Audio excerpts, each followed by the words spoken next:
All right, good afternoon. Our Secretary General is in Apia in Samoa, where later today he's expected to meet with the Prime Minister of Samoa. He will also visit a district which has been impacted by climate change and will have a chance to speak to local residents who've been forced to move due to sea level rise and coastal erosion and hear of their experiences. The Secretary General will then visit the new wing of the UN House, which was just completed by the government, and is expected to meet with UN staff. And tomorrow he will meet with civil society representatives, including women and youth, before he heads to Auckland, New Zealand. Also to flag that our Deputy Secretary General Mina Mohammed is just traveling from Egypt, and she is about to land in Mongolia. In the capital, Ulaanbaatar, she will participate in the World Women's Forum at the invitation of the government. While in Mongolia, she will meet with senior government officials, nomadic communities, and other stakeholders. And we will obviously keep you informed of all of their activities. Back here this morning, the Security Council heard a briefing from Elizabeth Spehar, the Assistant Secretary General for Peace Building Support.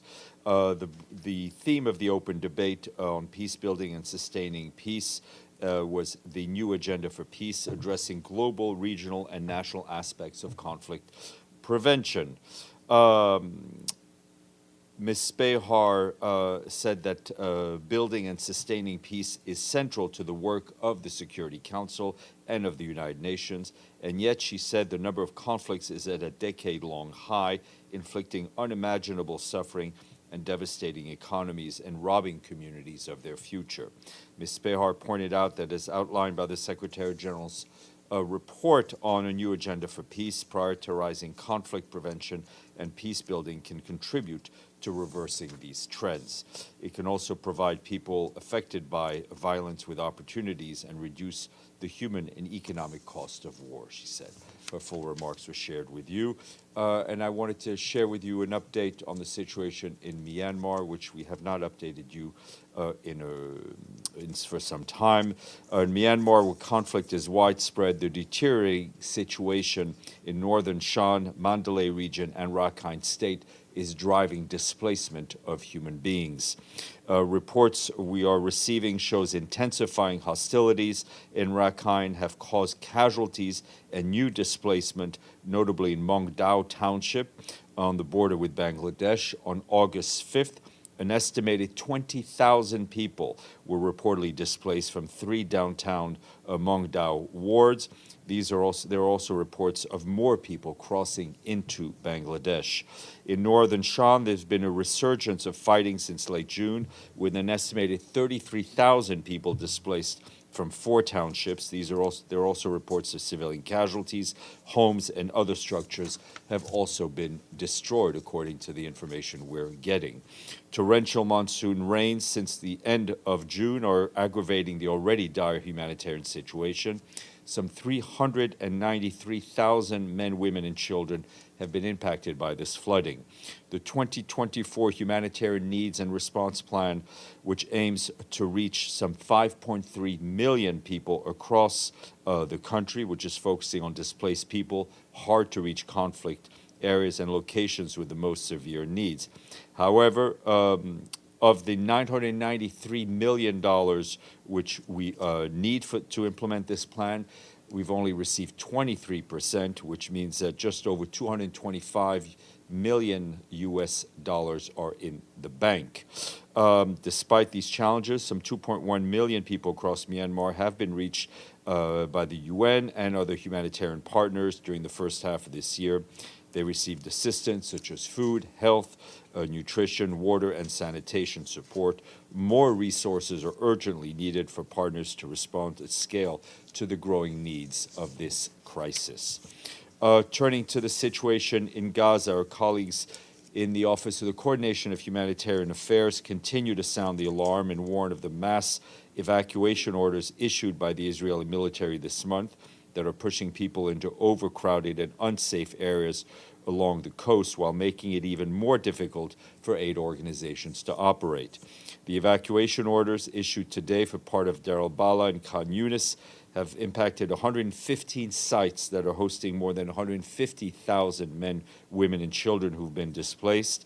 This includes 80 makeshift sites, 4 UNRWA and other centers, and 29 informal shelters.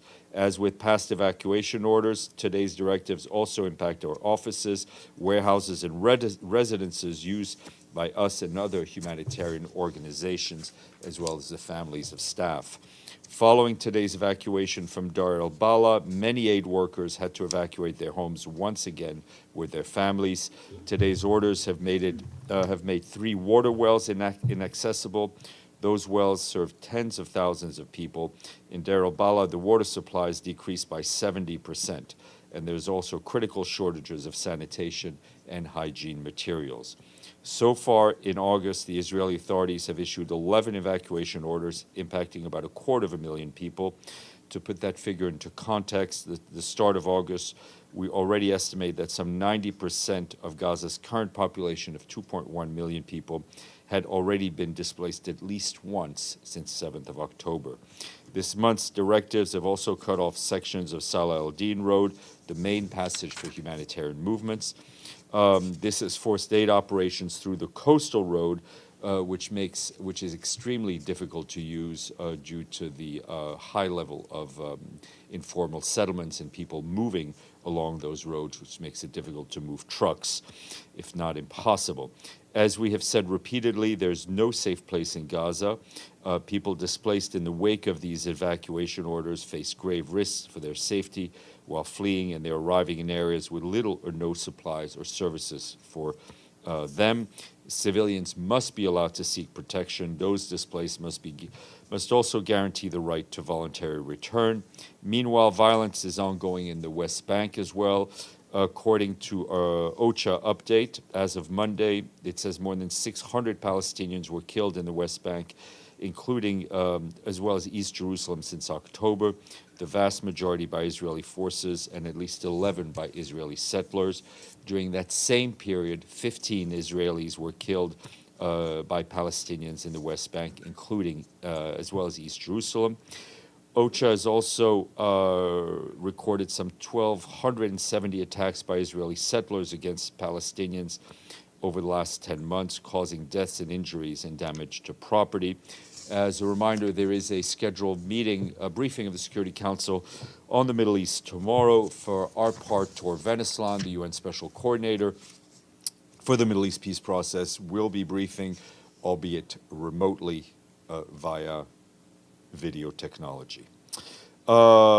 Moving to Sudan, I can tell you that the Office of the Coordination of Humanitarian Affairs is telling us that more than a dozen aid trucks, including some from the World Food Program and International Organization for Migration, have now crossed into Darfur from Chad via the Adre border crossing. WFP says their trucks were carrying sorghum, pulses, oil, and rice that will benefit some 13,000 people who are at risk of famine in the Kerenaik area of West Darfur. For its part, IOM says the essential relief items delivered to Sudan will support more than 12,000 people in need. As we said before, the Adre crossing from Chad is the most effective and the most direct way for us to deliver humanitarian assistance to Sudan at a scale and speed required to respond to the huge hunger crisis in the country. The World Food Program tells us that trucks can cross into Darfur from Adre and then reach key distribution points in that very same day, basically in one day.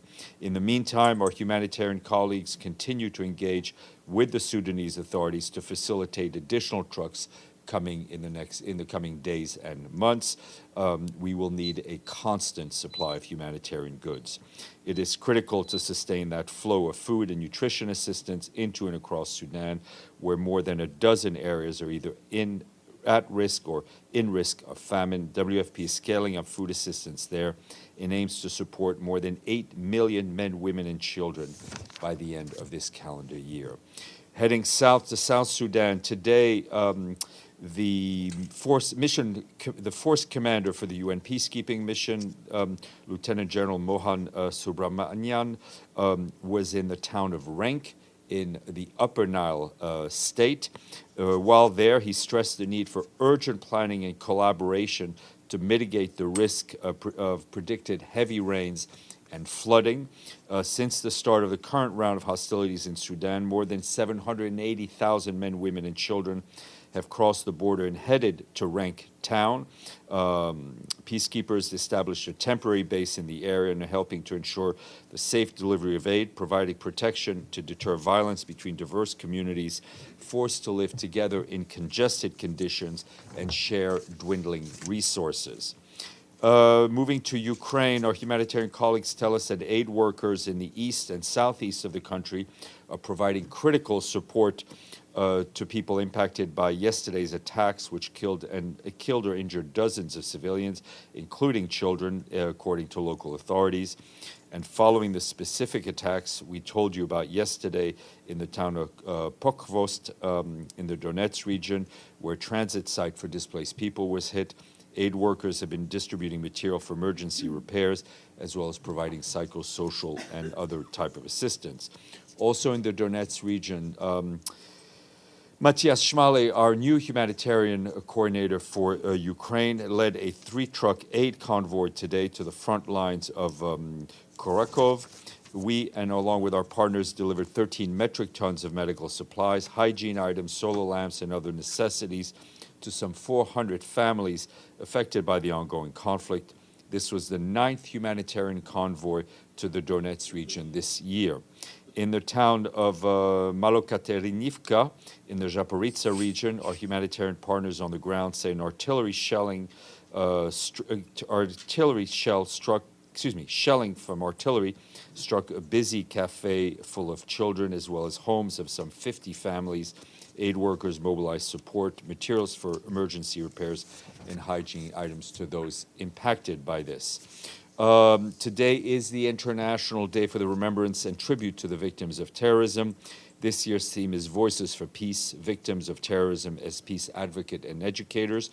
This morning in a video message, the Secretary General said at a high-level event to commemorate the day that acts of terrorism create a wave of unimaginable grief. Families and communities torn apart by terrorists are forever changed. He added that this day urges us to listen to them and to learn.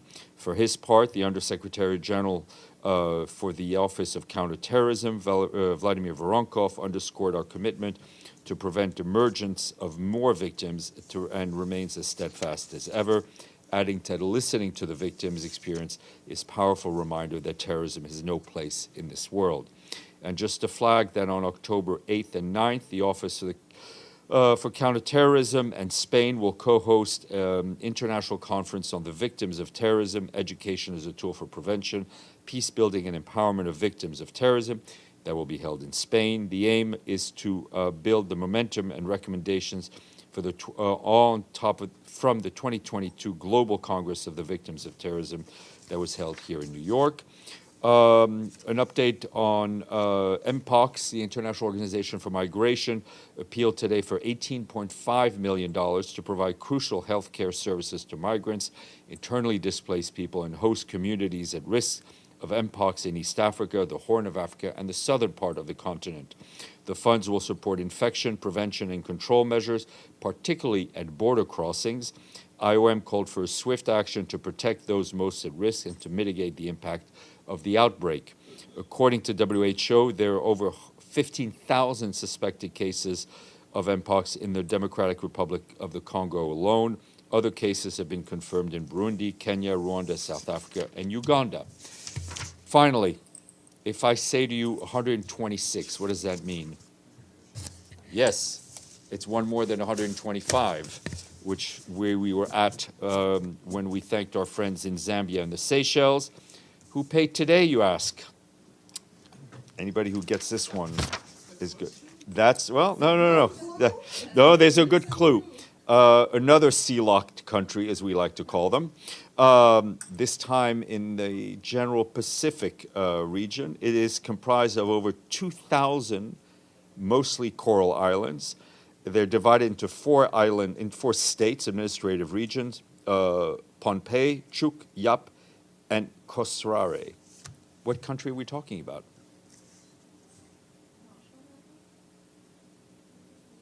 Capital is Palikir. the Federated States of Micronesia. We thank them. 2,000 islands and $31,000 in dues. 80 letter. Thank you, Steph. A Greek oil tanker, as we speak, is drifting and on fire after repeated attacks in the Red Sea, reportedly by Yemen's Houthi rebels.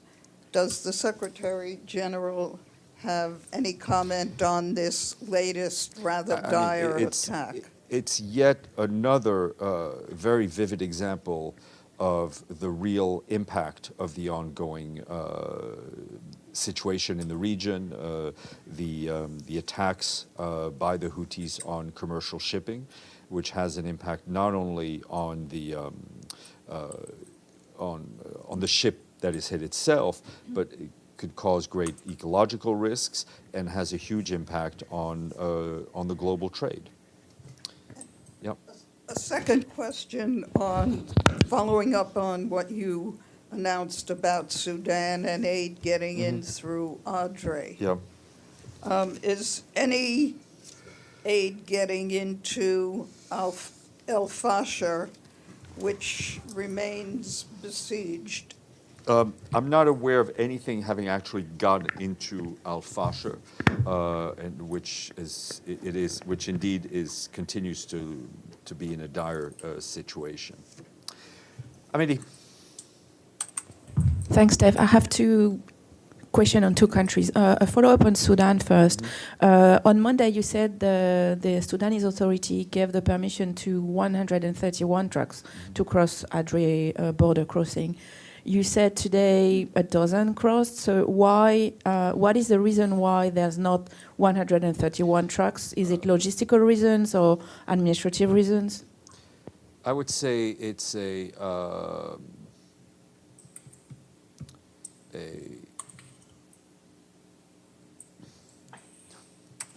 it's a mix of many different reasons that we're operating in a very difficult environment.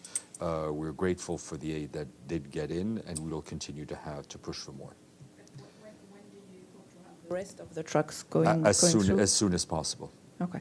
And my second question, if I may, on Haiti, it's going to be 2 months this week that the first Kenyan troops or policemen arrived in Haiti for the mission. Have you noticed any kind of improvement of the situation since they arrived? And how do you see the situation going forward? I mean, when do you expect the mission to be fully operational to see if they can really make a difference? Look, the fact that they were able to deploy in June and July is a critical step in the right direction. But what is needed is not just their deployment, is to ensure that they get the adequate funding and that it is high enough and that it is sustained.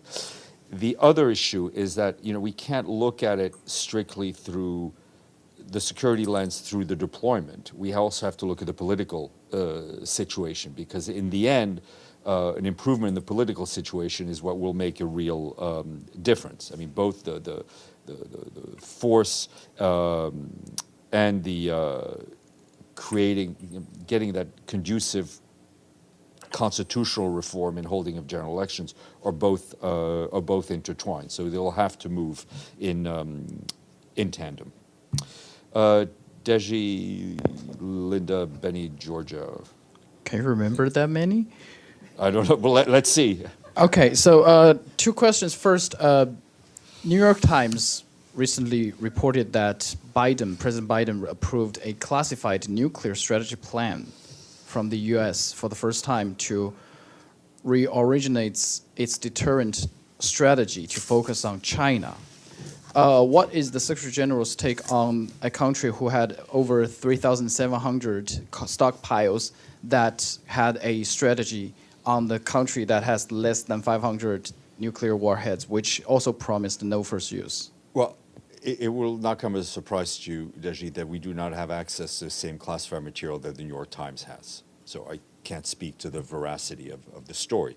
What I can only say, and is that we've said many times, is that the Secretary General is very concerned about the acute risk of nuclear weapons being used and the importance of dialogue and diplomacy and moving with the goal of moving to a nuclear-free world. Oh, I have a second question. The outgoing Israeli ambassador Dan, when he accepted interviews, he said, and I quote, "The UN building in Jerusalem needs to be closed and erased from the face of the earth."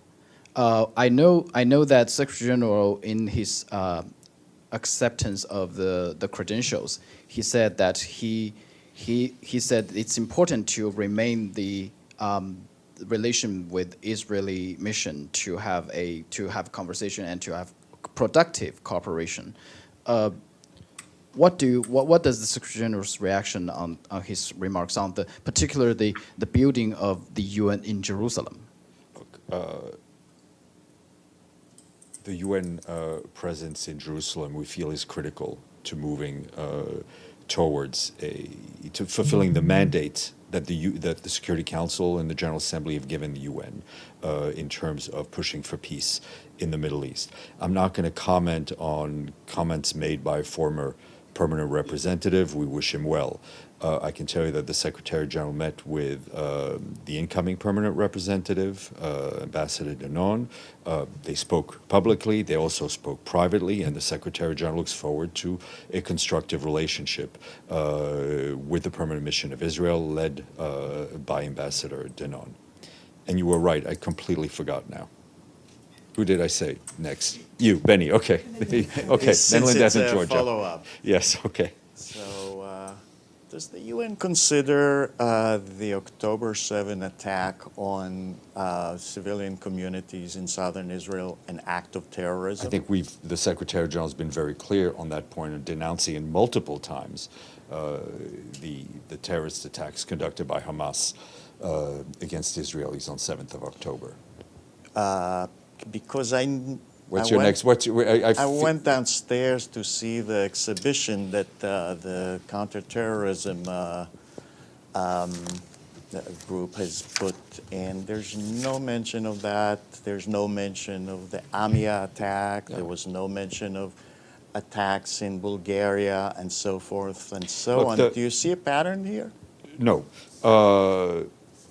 What I can tell you is that the exhibit, which was designed by our colleagues in the Office for Counterterrorism, was launched in May of 2022. So it's the same exhibit that was launched in May of 2022. So Danny Danon, who you just mentioned, is denouncing the fact that there's no mention in this day of the October 7 attack. Do you have any response to that? What I've just told you is that this exhibit is the same one that was launched. Thank you. What I can tell you is that the exhibit is the same one that was launched in May of 2022. It has been seen in different parts of the world. I have no doubt that at some point it will be updated. Yeah, and again, and I think since we're talking about 22, there were a lot of attacks on civilians by Hamas, by, I don't know who did the Apia. I mean, I do know, but there's no conclusive. We have been, so there's no representation of any of those, and there's at least two representations of attacks on Palestinians. Is there a pattern here or no? I do not agree with your pattern assessment. What I can tell you is that the Office of Counterterrorism is focused on supporting all victims of terrorism, all survivors of terrorism. And the Secretary General himself, since October 7th, has repeatedly, and I would say more than a dozen times, if not 24 times, met with families of hostages who were taken on October 7th by Hamas. He has met with people who had since been released following the terrorist attacks. So our support for all victims of terror is clear. The GA has struggled with the definition of terrorism for a long time. And one of the reasons it did was because there was a demand by some member states that any acts against occupation, specifically against Israel, would not be included in the definition. Does the Secretary General agree with that proposition? Benny, the Secretary General is not a member of the General Assembly. He does not have a vote on resolutions. We leave it to the wisdom of member states to agree on a definition of terrorism.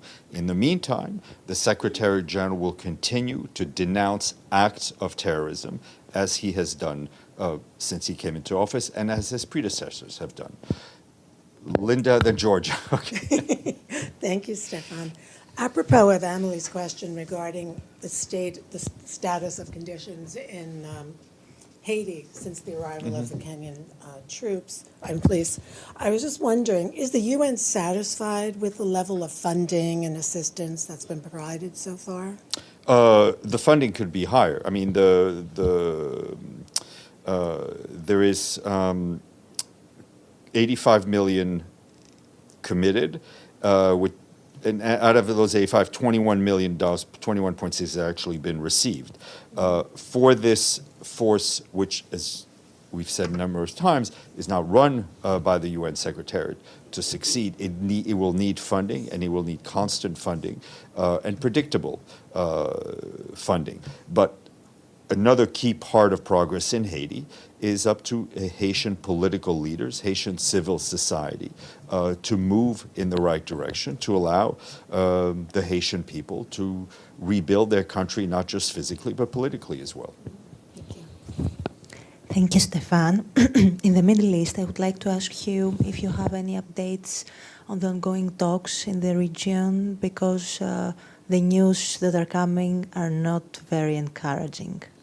You mean in terms of possible ceasefire talks in Gaza? No, the Secretary General is being kept informed. As I mentioned to you, he spoke to the Prime Minister of Qatar not too long ago. Other officials have been in touch with various parties.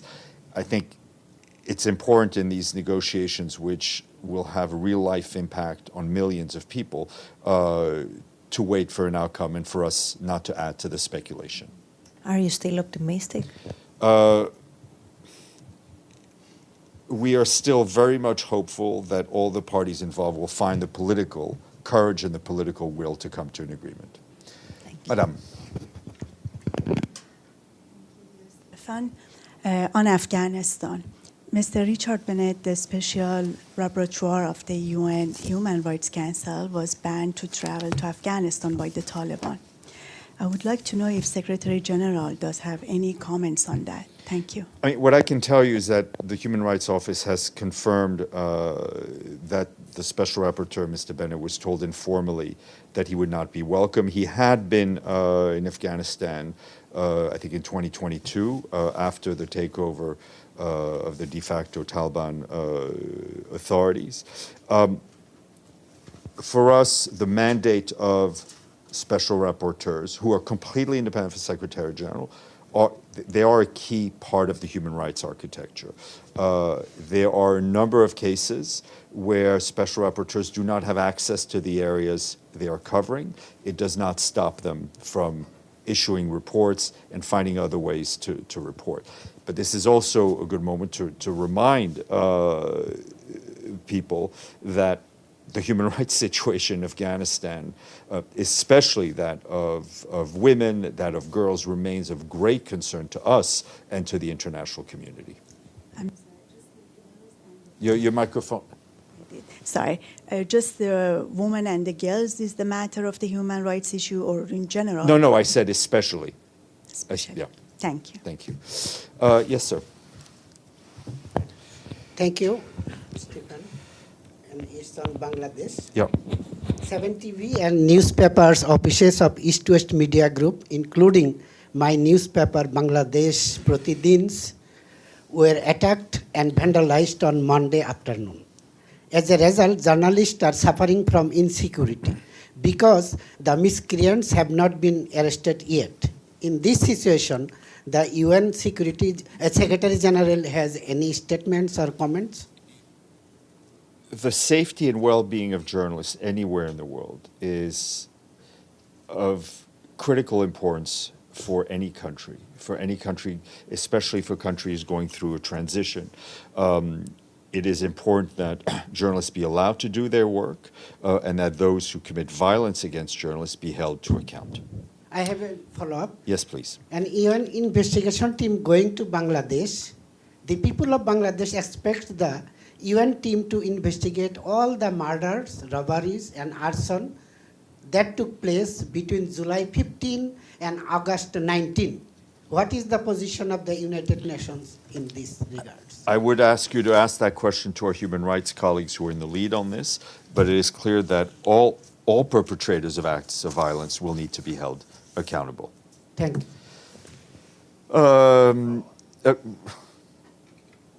Siga. Yes, sir, please. Alexei, go ahead. Thank you so much, Stéphane.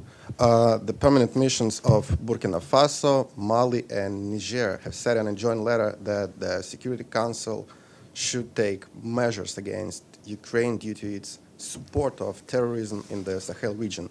I'm wondering if the Secretary General, have any message on this topic, and maybe what measures? I mean, the letter, if it has not yet been received, will be shared with Security Council members as needed.